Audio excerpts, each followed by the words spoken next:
Hey,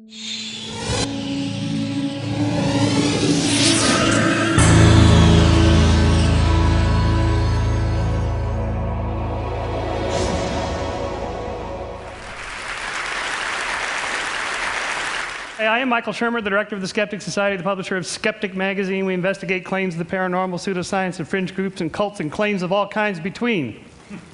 Science and pseudoscience and non-science, junk science, voodoo science, pathological science, bad science, non-science, and plain old nonsense. And unless you've been on Mars recently, you know there's a lot of that out there. Some people call us debunkers, which is kind of a negative term, but let's face it, there's a lot of bunk.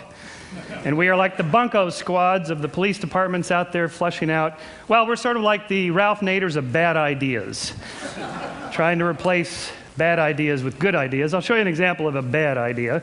I brought this with me. This was given to us by NBC Dateline to test. It's produced by the Quadro Corporation of West Virginia. It's called the Quadro 2000 Dowser Rod. This was being sold to high school administrators for $900 a piece. It's a piece of plastic with a Radio Shack antenna attached to it.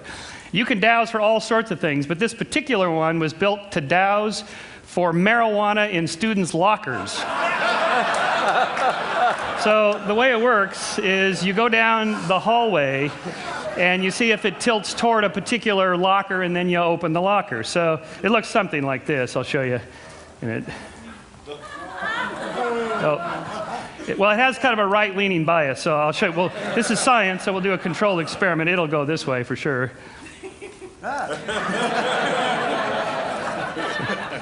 Sir, you want to empty your pockets, please, sir? So the question was, can it actually find marijuana in students' lockers? And the answer is, if you open enough of them, yes.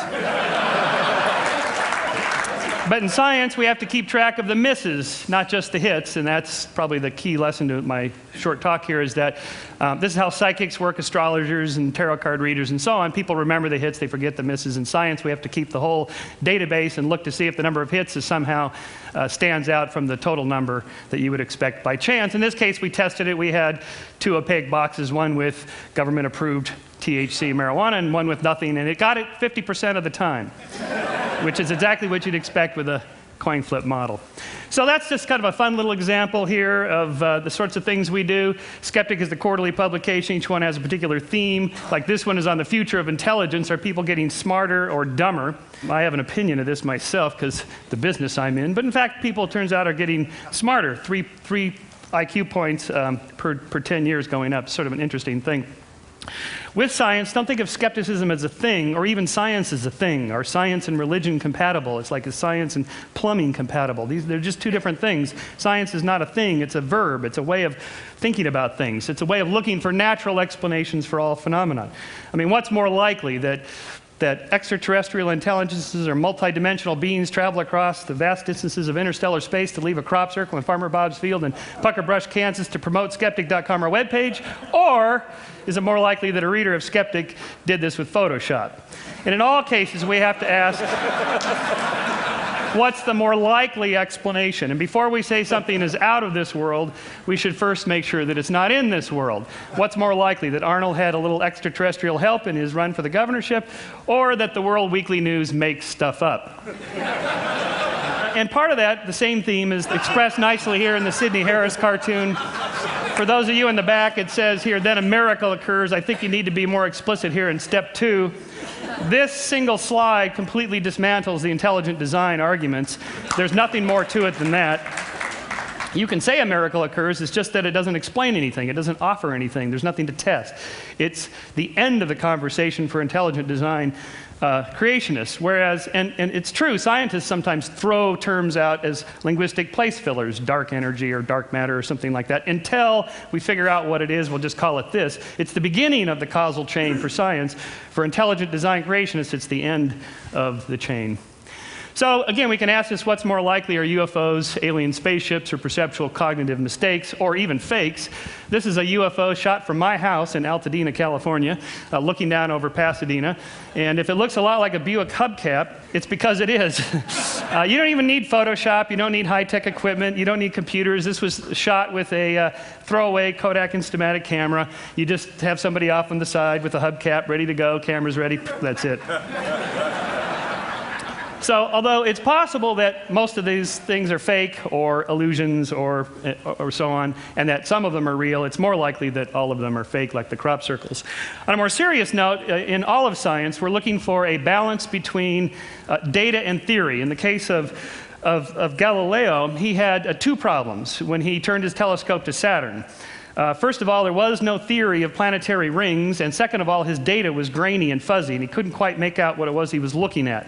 So he wrote that he has seen, I have observed that the furthest planet has 3 bodies, and this is what he ended up concluding that he saw. So without a theory of planetary rings and with only grainy data, you can't have a good theory. And it wasn't solved until 1655. This is Christian Huygens' book in which he cataloged all the mistakes that people made in trying to figure out what was going on with Saturn. It wasn't until Huygens had 2 things. He had a good theory of planetary rings and how the solar system operated, and then he had better telescopic, more fine-grained data in which he could figure out that as the Earth is going around faster, according to Kepler's laws, than Saturn, then we catch up with it and we see the angles of the rings at different angles there, and that's in fact turns out to be true. The problems with having a theory is that your theory may be loaded with cognitive biases. So one of the problems of explaining why people believe weird things is that we have things on a simple level, and then I'll go to more serious ones, like we have a tendency to see faces. This is the face on Mars, which was in 1976, so there was a whole movement to get NASA to photograph that area because people thought this was monumental architecture made by Martians. Well, it turns out here's the close-up of it from 2001. If you squint, you can still see the face. And when you're squinting, what you're doing is you're turning that from fine grain to coarse grain. And so you're reducing the quality of your data. And if I didn't tell you what to look for, you'd still see the face because we're programmed by evolution to see faces. Faces are important for us socially. And of course, happy faces, faces of all kinds are easy to see. You can see the happy face on Mars there. If astronomers were frogs, perhaps they'd see Kermit the Frog. Do you see him there? Little froggy legs. Or if geologists were elephants. Religious iconography discovered by a Tennessee baker in 1996. He charged $5 a head to come see the nun bun until he got a cease and desist from Mother Teresa's lawyer. Here's Our Lady of Guadalupe and Our Lady of Watsonville, just down the street, or is it up the street from here? Tree bark is particularly good because it's nice and grainy, branchy, black and white, splotchy, and you can get the pattern-seeking. Humans are pattern-seeking animals. Here's the Virgin Mary on the side of a glass window in Sao Paulo. Here's the Virgin Mary made her appearance on a cheese sandwich, which I got to actually hold in a Las Vegas casino, of course, this being America. This casino paid $28,500 on eBay for the cheese sandwich. But who does it really look like? The Virgin Mary? It has that sort of puckered lips, 1940s era look. Virgin Mary in Clearwater, Florida. I actually went to see this one. There was a lot of people there of the faithful come to be in their wheelchairs and crutches and so on. And we went down and investigated. Just to give you a size, that's Dawkins, me, and the amazing Randy next to this 2.5 story size image. All these candles, so many thousands of candles people had lit in tribute to this. So we walked around the backside just to see what was going on here. It turns out wherever there's a sprinkler head and a palm tree, you get the effect. Here's the Virgin Mary on the backside, which they started to wipe off. I guess you can only have one miracle per building. So is it really a miracle of Mary, or is it a miracle of Marge? And then I'm going to finish up with another example of this with auditory illusions. There's this film, White Noise, with Michael Keaton about the dead talking back to us. By the way, this whole business of talking to the dead, it's not that big a deal. Anybody can do it. Turns out it's getting the dead to talk back. That's the really hard part. In this case, supposedly these messages are hidden in electronic phenomena. There's a reversespeech.com webpage in which I downloaded this stuff. Here is the forward. This is the most famous one of all of these. Here's the forward version of the very famous song. If there's a bustle in your hedgerow, don't be alone there.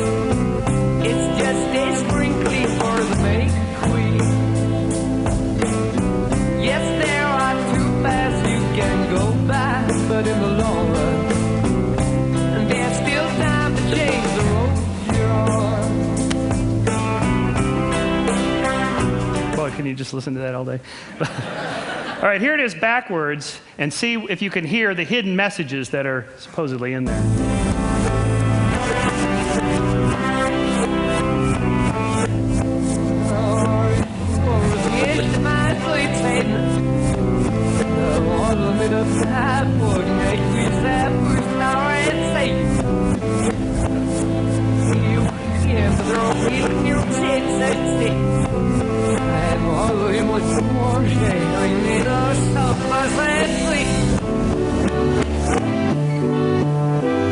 What'd you get?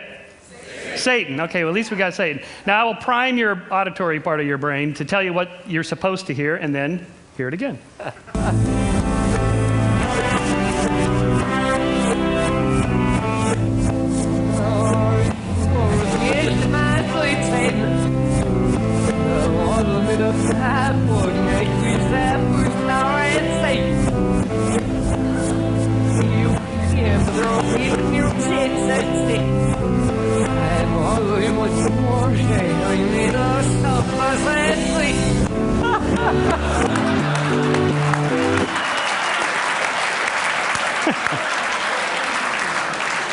You can't miss it when I tell you what's there. All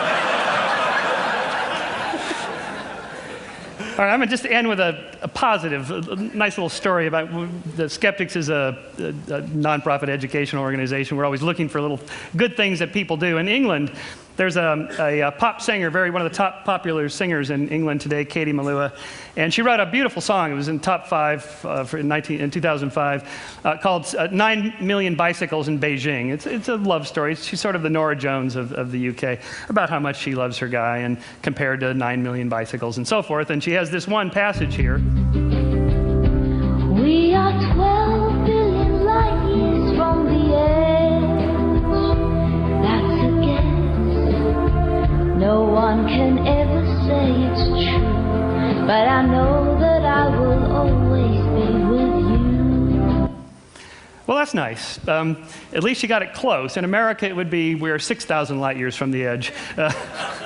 But my friend Simon Singh, the particle physicist, now turned science educator, and he wrote the book The Big Bang and so on, uses every chance he gets to promote good science. And so he wrote an op-ed piece in The Guardian about Katie's song, in which he said, well, we know exactly how far from the edge, it's 13.7 billion light years, and it's not a guess. We know within a precise error bars there how close it is, and so we can say, although not absolutely true, that it's pretty close to being true.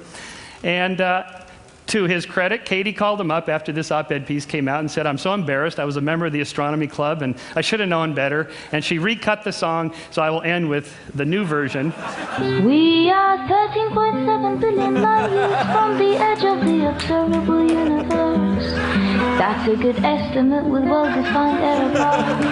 And with the available information, I predict that I will always be with you. How cool is that?